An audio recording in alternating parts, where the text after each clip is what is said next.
Assalamualaikum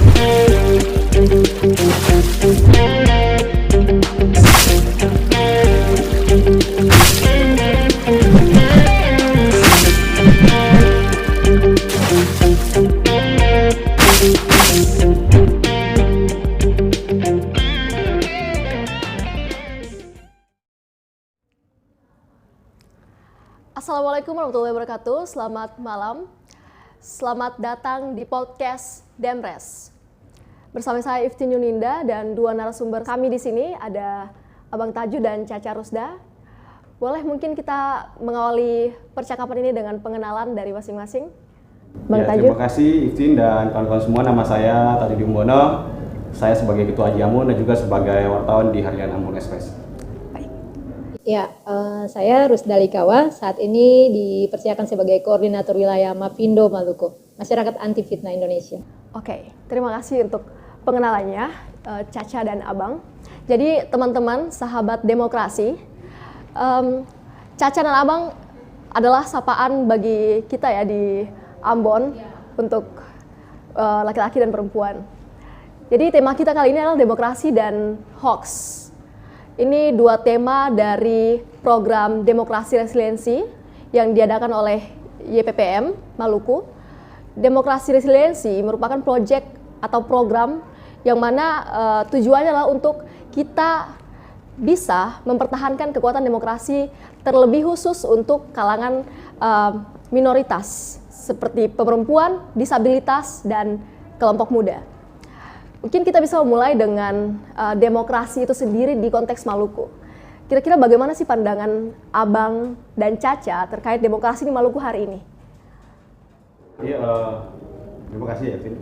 Senang sekali ya saya berbagi di sini ya. Kita bicara soal demokrasi ya, sebelum masuk ke Maluku kita mungkin sedikit bicara soal demokrasi secara nasional gitu. Iya.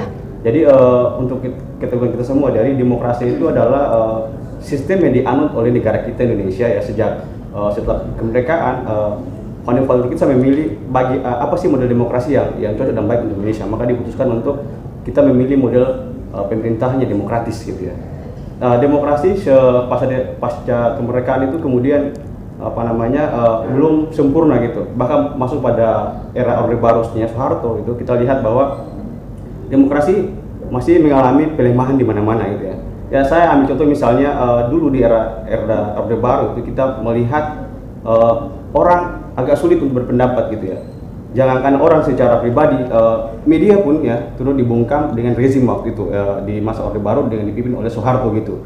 Nah masa itu disebut oleh beberapa ahli sebagai masa kelam demokrasi gitu.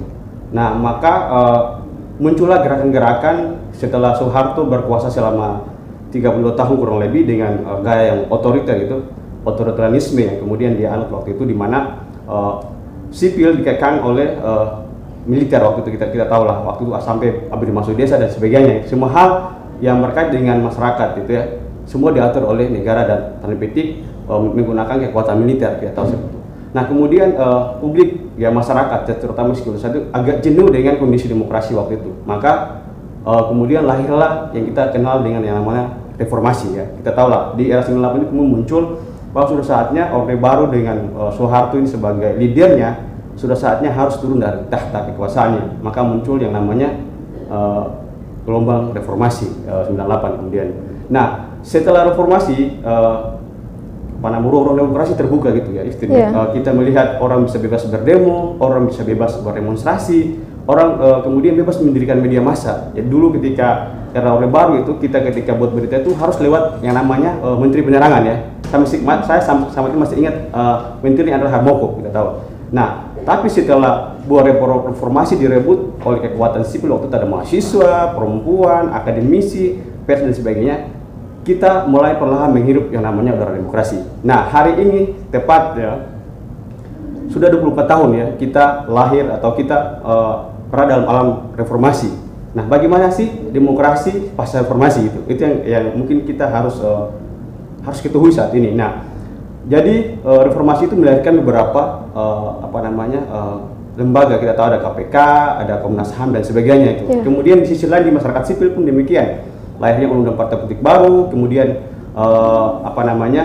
lahirnya pers bebas ya, kita tahu. Nah, sekarang kita bisa mengukur sejauh mana demokrasi itu tumbuh pasca reformasi. Nah, beberapa ahli menyebutkan, katakanlah misalnya Albert Aspinall itu seorang ilmuwan politik dari Australia yang meneliti sangat lama soal demokrasi Indonesia, menyebutkan demokrasi Indonesia itu ya dalam kategorinya itu masih dalam level sedang. Jadi kalau di dunia itu ada indeksnya ya yang setahun dirilis itu ya. Pada tahun 2021 misalnya ya kita Indonesia itu memang naik dari tahun sebelumnya di angka 60 sampai 70 sekian. Tapi dalam indikator demokrasi global meskipun naik tapi Indonesia masih kategori demokrasi yang cacat. Itu dikeluarkan oleh salah satu lembaga yang selama ini melakukan survei terkait dengan indeks demokrasi. Nah, bagaimana dengan Maluku ya? Pertanyaan seperti itu. Nah, Maluku kalau kita baca data ya, jadi demokrasi di Indonesia itu setelah reformasi 10 tahun kemudian baru diukur dengan yang namanya Indeks Demokrasi Indonesia atau ID itu. Itu dirilis, dibuat kalau nggak salah 10 tahun setelah reformasi baru dibuat. Nah, di Maluku sini sudah dilakukan survei terkait dengan indeks demokrasi sejak 2009 sampai dengan 2020 dan hari ini 2022 sudah dilakukan beberapa kali survei. Kalau kita baca data yang dikeluarkan oleh BPS itu, kalau Indonesia dipercaya BPS sebagai lembaga yang melakukan survei terkait dengan indeks demokrasi. Maluku itu punya indeks demokrasi itu, Iftin dan kawan-kawan perlu tahu bahwa dia mengalami fluktuatif, naik turun dia. Nah, angka yang paling terendah ya, bahkan kalau di kategori indeks demokrasi itu ada yang buruk, kemudian sedang dan baik. Itu Maluku di tahun 2012 itu di angka 59% sekian. Itu artinya apa? Dia masuk di kategori buruk gitu. Nah, cuman setelah 2012 perlu kita ingat apa sih di tahun itu yang kemudian membuat demokrasi Maluku itu buruk gitu. Saya kira waktu itu kita tahu ya, 2011 ada konflik sedikit saja, katakanlah bentrok waktu itu. Kemudian masuk pada 2013 memang indeks demokrasi Maluku naik, tapi beberapa poin saja. Dan kenapa sampai dia belum naik pada level sedang? Karena kita tahu ya di 2013 itu ada momentum politik besar ya, Pilgub itu. Kalau kita melihat, kita tarik lagi indikator demokrasi soal kebebasan sipil dan hak politik, maka di 2013 itu kita tahu persis bahwa pemilu yang mungkin pilkada gubernur mungkin kacau ya di Maluku adalah di 2013 itu, di mana saat itu seluruh anggota KPU di salah satu kabupaten kota itu dipecat. Kemudian juga dengan Bawaslu-nya. Lalu beberapa anggota KPU Maluku itu kena pelanggar kode etik oleh Dewan Kehormatan Penyelenggara Pemilu. Belum lagi kita bicara soal bagaimana orang kemudian menyambut di MK. Nah, indikator ini kemudian dirangkul dan menghasilkan kita punya ide yang menurut survei itu masih di tahap menengah. Nah, di 2020 kita melihat dia mengalami kenaikan signifikan. Jadi sekitar 5 poin gitu, Iftin. Ya, dari aspek kebebasan sipil, kemudian hak politik, dan kemudian lembaga-lembaga demokrasi. Tapi di tahun 2020 itu yang naik cuman di kebebasan sipilnya, di kelembagaan hak politik itu masih 5. Apa indikatornya? Kita tahu bahwa belum banyak perda yang dihasilkan oleh DPR satu. Lalu kemudian bicara soal hak politik, masih ada banyak kalangan minoritas misalnya ya, tadi sebut oleh Iftin, kaum perempuan, kemudian disabilitas yang belum punya hak pilih atau sudah hak pilih tetapi kemudian tidak memilih pada saat hari H pemungutan suara. Itu yang kemudian menjadi membuat demokrasi kita di Maluku, maaf saja, masih di dalam kategori sedang. Lalu bagaimana dengan data 2021 dan 2022? Sampai saat ini belum ada datanya. Tapi kalau kita melihat di tahun 2021 misalnya, ada beberapa kasus yang kemudian menurut kami juga mengganggu kita punya indeks demokrasi, terutama pada aspek kebebasan sipil. Ya, sebut saja misalnya ya, seperti beberapa aktivis yang kemudian dikaitkan dengan undang-undang ITE ya, kita tahu seperti itu. Jadi gambaran singkat seperti itu nanti bisa kita kembangkan lagi. Kalau menurut saya berbicara tentang demokrasi itu dia tidak bisa terlepas pisahkan dari yang namanya media sosial. Karena melalui media sosial itulah kekuatan sipil itu dia bertumbuh. Tetapi yang perlu kita antisipasi itu ada sisi gelapnya media sosial, yaitu hoax. Nah, di sini menjadi tanggung jawab masyarakat sipil untuk bagaimana kita meng-counter hoax tersebut. Nah, banyak terjadi kasus-kasus yang sehingga dia menjerat masyarakat itu sendiri. Misalkan ada ujaran-ujaran kebencian, menurut mereka itu sudah bisa melakukan bersuara di media sosial, tapi kadang dihantam lagi dengan pasal-pasal yang pada akhirnya mereka terjerat oleh pasal-pasal tersebut. Jadi perlu ada antisipasi juga. Oke ya, jadi hoax menjadi satu masalah juga dalam demokrasi. Ya tentunya. Oke, kalau misalnya tadi dari Bang Taju, itu salah satu indikator melemahnya demokrasi itu di hak politik, Bang.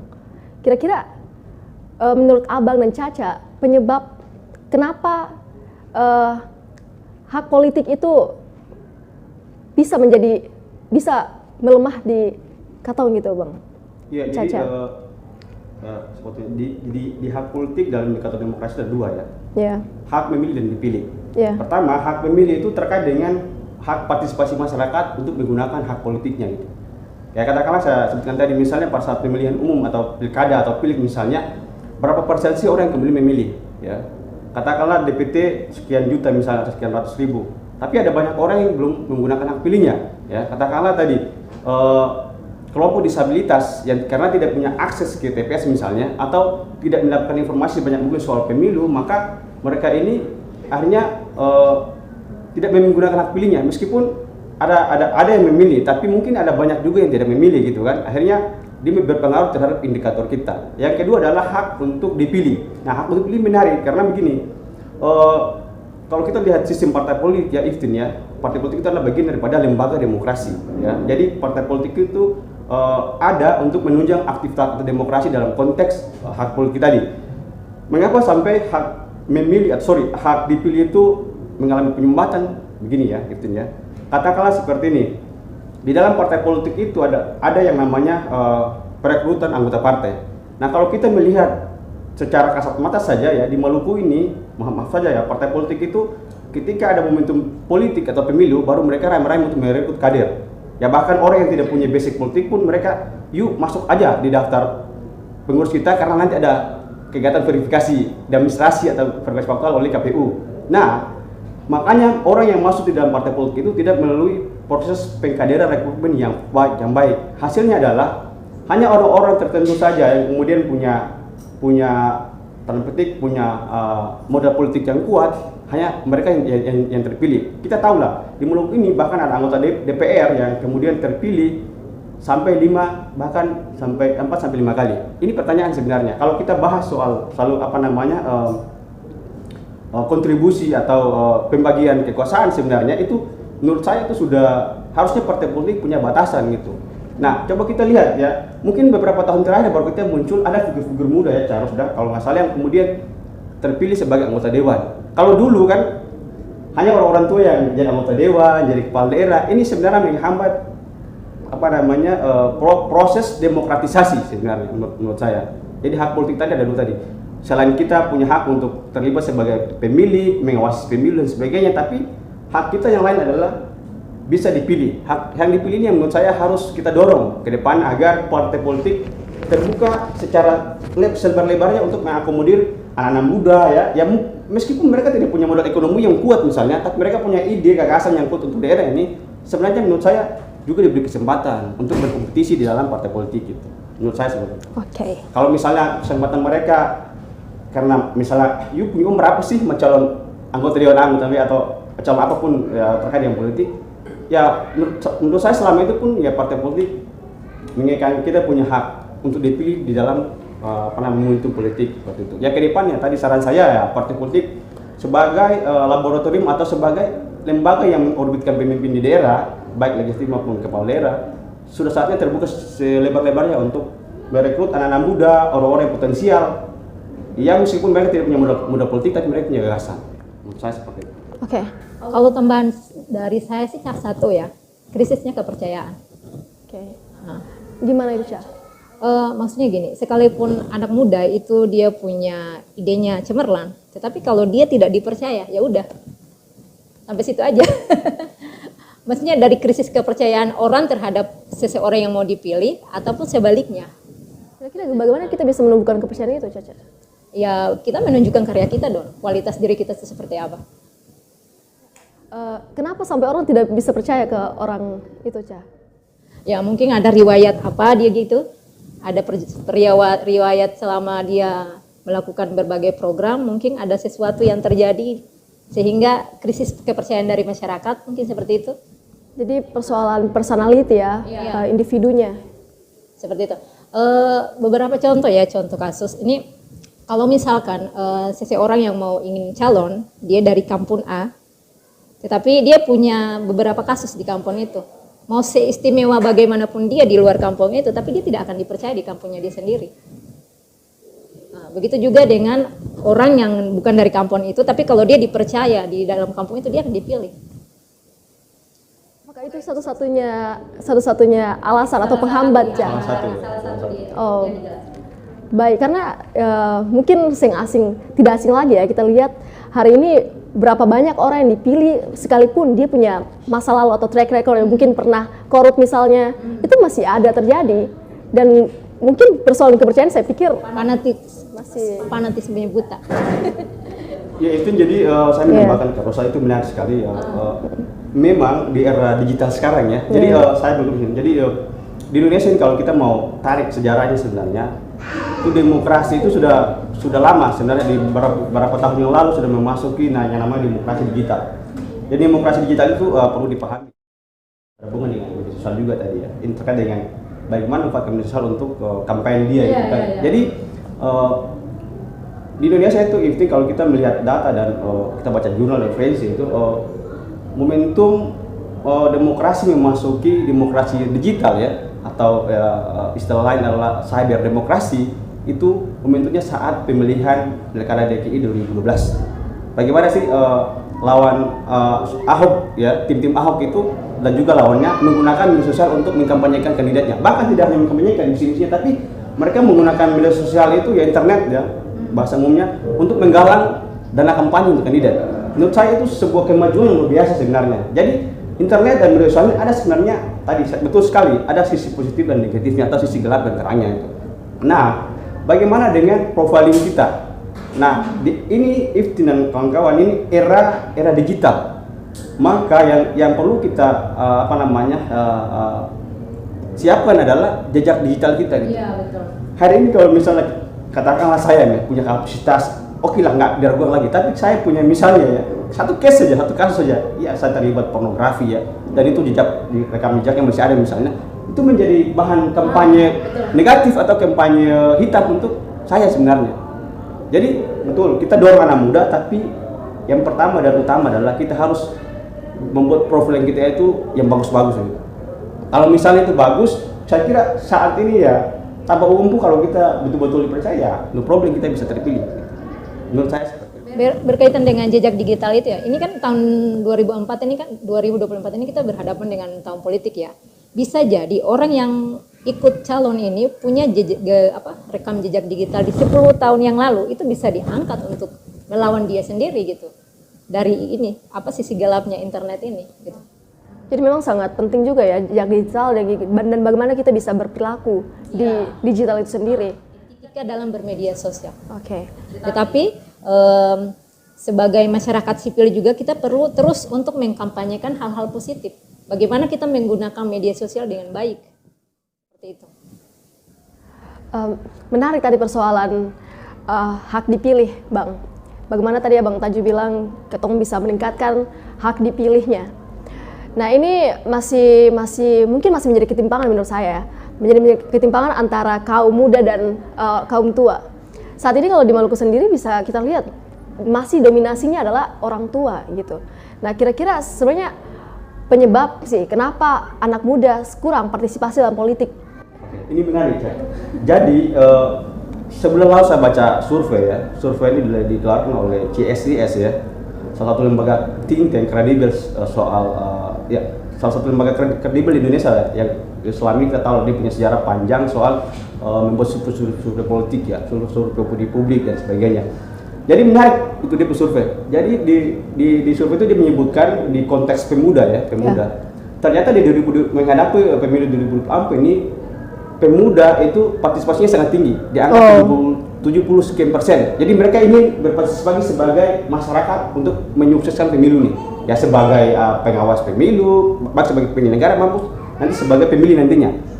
itu positif. Tapi di sisi lain di indeks atau indikator apa namanya terlibat sebagai orang yang dipilih ya, dan lagi sebagai calon ya, bahasa kontekstualnya sebagai calon itu sangat sedikit, di sekitar 60%. Ini problem sebenarnya. Iya. Jadi satu sisi kita punya kemauan tinggi untuk terlibat sebagai berpartisipasi ya. Pemilu itu kunci di partisipasi sebenarnya. Kita berpartisipasi dalam bentuk apapun, kita ini juga bagian dari partisipasi kita, membuat opini publik, menulis ya, membuat kampanye di sosial, melawan hoax, itu ke partisipasi.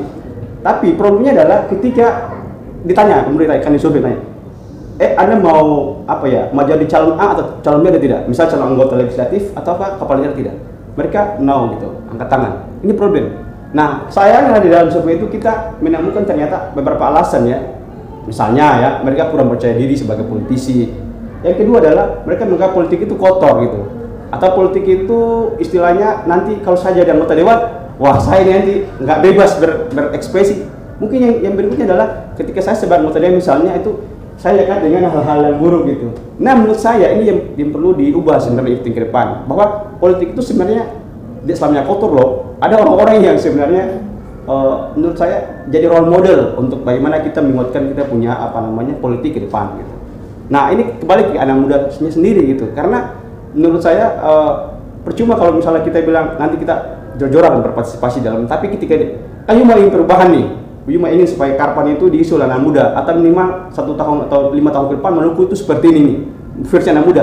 Tapi ketika kayu dikasih kesempatan untuk calonlah sebagai apa di situ, tapi kalau apatis ya kita mau salahkan siapa gitu. Sementara kita mau bikin perubahan, kita ketika mau masuk dalam sistem kita angkat tangan gitu. Ini perlu kita cari. Jadi Jadi kalau dia di tangan kotor dia akan kotor, di tangan yang bersih dia akan bersih. Ya tergantung siapanya ya. Oke. Kalau dari Caca sendiri bagaimana melihat persoalan perbandingan tadi tuh antara kaum muda tua? Iya. Mungkin kembali ke passion juga ya. Nah, sebenarnya saya masih sependapat juga dengan Bang Tajo tadi. Kalau misalkan dia tertarik ya dia akan bergabung, tapi kalau tidak ya dia akan mencari bidang yang lain gitu. Oke Bang, jadi kita lanjut di kebebasan sipil. Bagaimana Abang dan Caca melihat kebebasan sipil hari ini di Maluku? Ya, mungkin bisa kita mulai dari kebebasan beragama. Apakah sudah baik? Jadi di dalam demokrasi itu indikatornya adalah ada tiga aspek penting dan utama yang kemudian menjadi indikator dalam melihat indeks demokrasi Indonesia gitu ya. Yang pertama adalah soal kebebasan sipil ya. Kebebasan sipil itu ada 4 dibagi lagi. Kebebasan berpendapat atau freedom of expression tadi, kemudian kebebasan pers ya, freedom of press gitu ya. Kemudian ada kebebasan berkeyakinan ya, atau beragama menurut keyakinan masing-masing. Dan yang keempat adalah kebebasan untuk berkumpul dan berserikat. Nah, mari kita lihat satu persatu gitu. Nah, dalam konteks kebebasan berpendapat kita mau melihat ya, kalau kita lihat angka survei memang dia tinggi sekali itu, di angka 7-20 itu tinggi. Kalau dalam indikator survei itu ya, baik itu di angka 0 sampai 60, sedang itu dari 60 sampai 80, sedangkan baik itu dari 80 sampai 100. Nah, angka kebebasan sipil khusus untuk faktor kebebasan berpendapat ini ada di angka 70 sampai 80. Dalam range dari 2009 sampai 2020 kemarin, kalau saya lihat datanya dari BPS itu justru di kebebasan sipil itu baik sebenarnya. Nah, di Maluku ini adalah hanya di 2 aspek yang lain, adalah kebebasan politik dan kebebasan atau lembaga-lembaga demokrasi tadi. Tapi kalau pertanyaan soal kebebasan kita menjelaskan.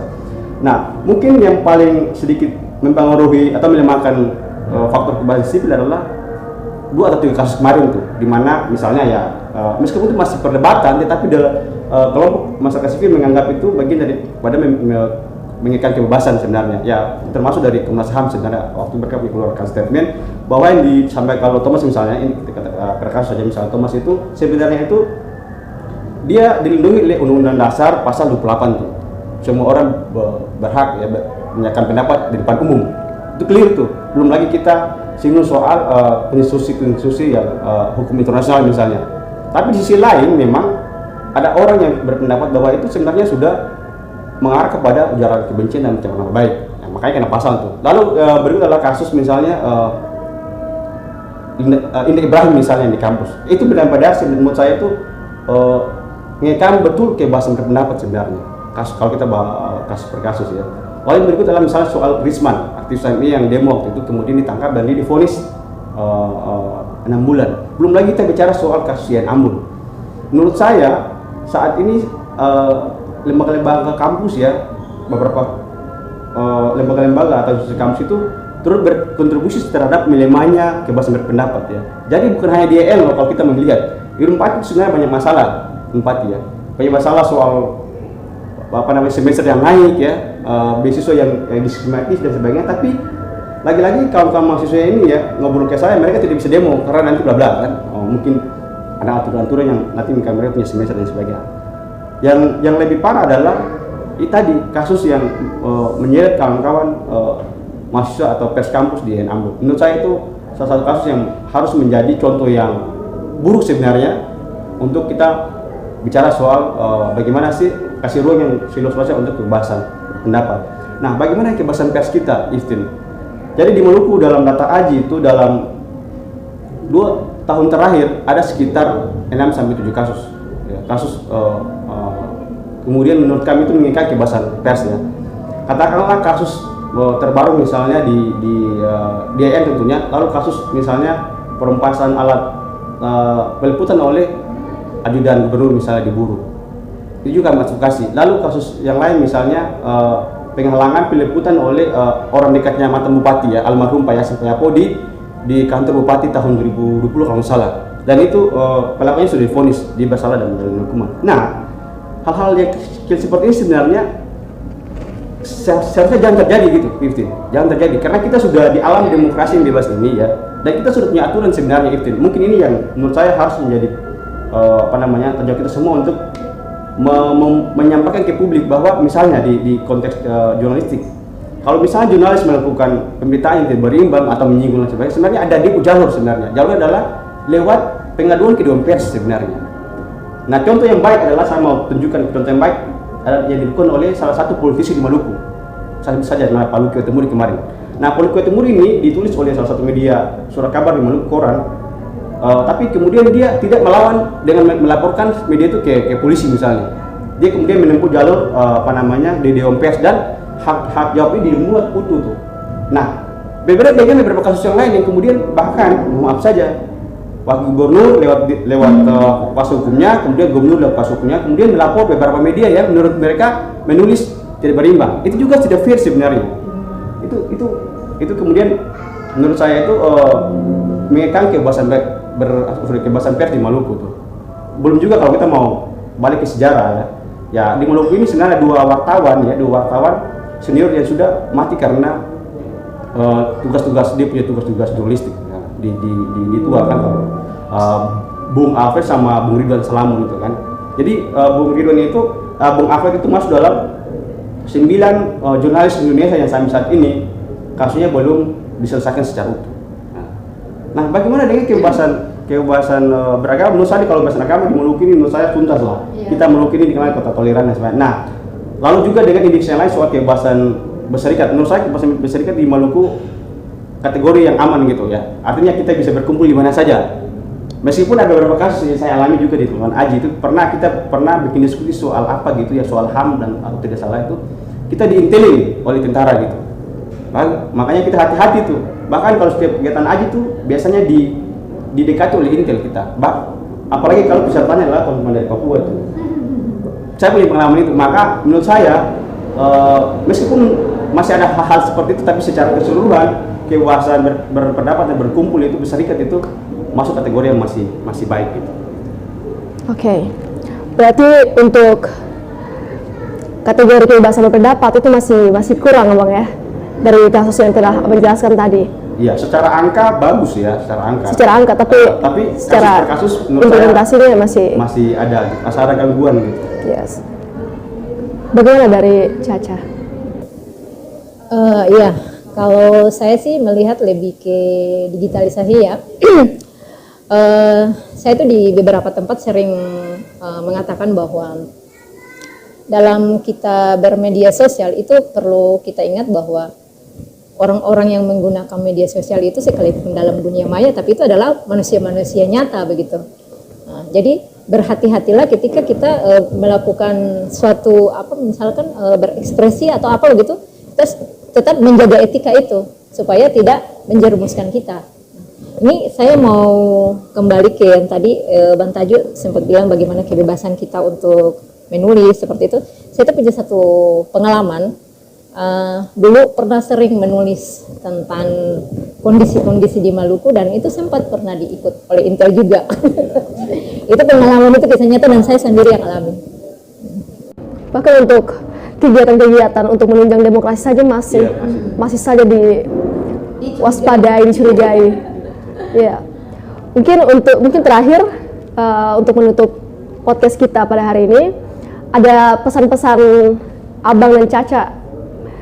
Bagaimana sih kita bisa meningkatkan demokrasi resiliensi di Maluku dengan kasus-kasus yang sudah kita bincangkan tadi? Ya, jadi begini ya teman-teman semua. Jadi demokrasi secara global ya saat ini sudah memasuki yang namanya era demokrasi digital. Saya ulang lagi, saya tegaskan ya. Mau tidak mau kita akhirnya harus menerima itu. Karena perkembangan teknologi informasi itu adalah bagian daripada sebuah keniscayaan ya, pengetahuan yang sebenarnya sebagai manusia ya, sebagai pengguna kita harus menerima itu. Nah, cuma tergantung kita bagaimana manage-nya atau mengelolanya, memanfaatnya dengan baik atau tidak. Ya. Kalau kita kilas sejarah sebenarnya dulu mesin cetak ditemukan oleh Gutenberg gitu ya. Kalau kita lihat sejarah itu baik sebenarnya untuk meningkatkan orang bebas berpendapat karena ada medianya. Tapi di sisi lain dimanfaatkan oleh fasisme. Mereka gunakan untuk mengkampanyekan fasisme di Amerika dan sebagainya. Nanti masuk pada era internet di Amerika itu, kalau kita baca artikel, kita baca referensi, Obama itu terpilih karena internet. Jadi ketika dia maju sebagai presiden Amerika pada pemilu 2008 berhadapan dengan Hillary itu adalah istri mantan presiden Bill Clinton kan. Bill Clinton itu kalau dari segi kapasitas jam terbang sebenarnya Obama kalah, ya Obama kalah. Karena Obama siapa sih? Obama dia punya stigma diskriminasi sangat kuat. Obama ada pertama dan dia hanya senator di wilayah kecil di Illinois itu, senator kayak anggota dewan gitu kan. Kemudian yang kedua dan dia adalah orang dengan kulit hitam. Dia mendapatkan diskriminasi yang double diskriminasi itu kalau kita mau lihat. Tapi kenapa sampai dia bisa menang? Ternyata dia ini setelah dapat masukan dari banyak kalangan, dia kemudian memanfaatkan media sosial untuk campaign dia. Kalian tahu dia berkolaborasi dengan siapa?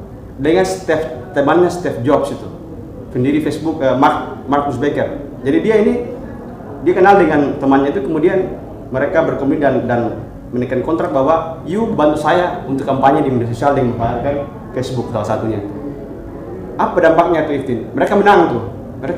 Jadi galang dana dengan Facebook, dengan media sosial ya. Kalau di Indonesia kan kita kenal dengan misalnya kita bisa.com atau beberapa kasus yang memanfaatkan media sosial sebagai arena perjuangan ekspresi, misalnya Change.org misalnya, kan banyak dipakai tuh.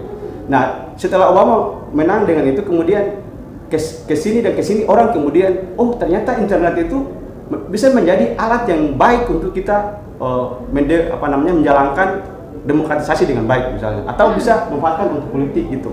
Tetapi tadi ditegaskan oleh Charles tadi, internet itu dia punya wajah ganda ya. Kalau kita mau lihat, satu sisi dia sebagai sebagai oksigen demokrasi ya, karena orang semua untuk mau menilai calon abad dan buruk tinggal cek di internet saja, semua ada di situ. Atau mau menilai si A ini punya visi misi yang baik atau tidak, tinggal cari di internet, ada semua. Jadi orang kemudian gampang lah mau memilih sesuatu. Tapi di sisi lain adalah internet dalam hal ini media sosial untuk saya juga memanfaatkan untuk melakukan kampanye hitam, juga dimanfaatkan untuk menyampaikan ujaran-ujaran kebencian, melemahkan demokrasi. Ya, jadi menurut saya yang paling ideal adalah kita terima dengan terbuka ya kemajuan internet, kemajuan media sosial. Tapi di sisi lain adalah kita memaksimalkan dia punya manfaat yang baik ya, dampak positifnya. Tetapi bersamaan dengan itu adalah kita harus meminimalisir dia punya manfaat buruknya. Salah satunya apa? Soal hoax, ujaran kebencian dan sebagainya. Nah, pertanyaan adalah siapa yang punya tanggung jawab soal ini?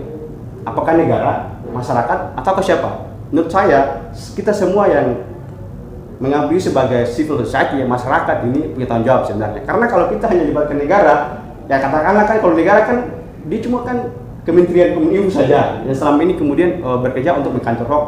Tapi kalau semua elemen masyarakat sipil ya, LSM, NGO, ya, kampus, media, mahasiswa, aktivis dan sebagainya, kalau punya pendapat atau punya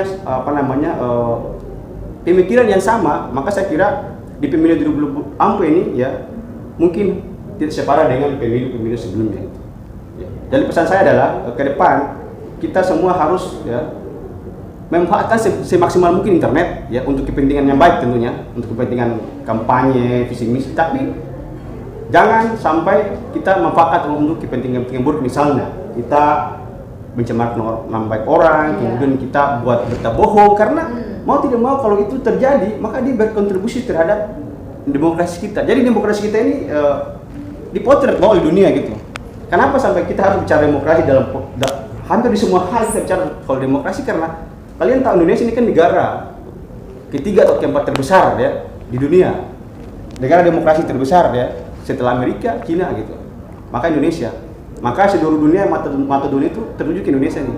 Nah, masa depan demokrasi Indonesia hari ini maupun pasca pemilu 2024 ada di tangan kita saat ini. Menurut saya itu dari saya. Oke. Ya, kalau saya ya di era digitalisasi sekarang ini arus informasi itu sangat kuat. Apakah itu informasi benar, informasi tidak benar? Yang paling penting untuk kita itu adalah bagaimana kita membentengi diri dengan akal sehat. Itu yang pertama. Yang kedua, berpikir kritis.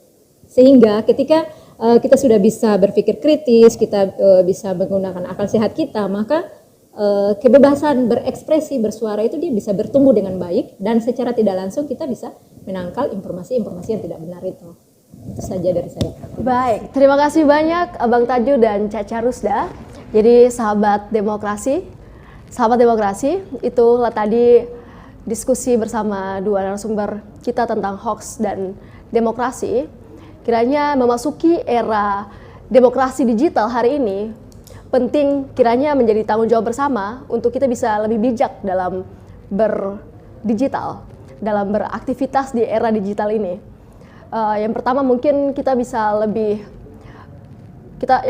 bisa memanfaatkan digital sebagaimana harusnya dan tidak asal dalam berdigital.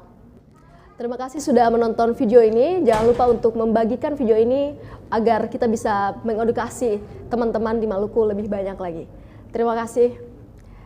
Sampai jumpa.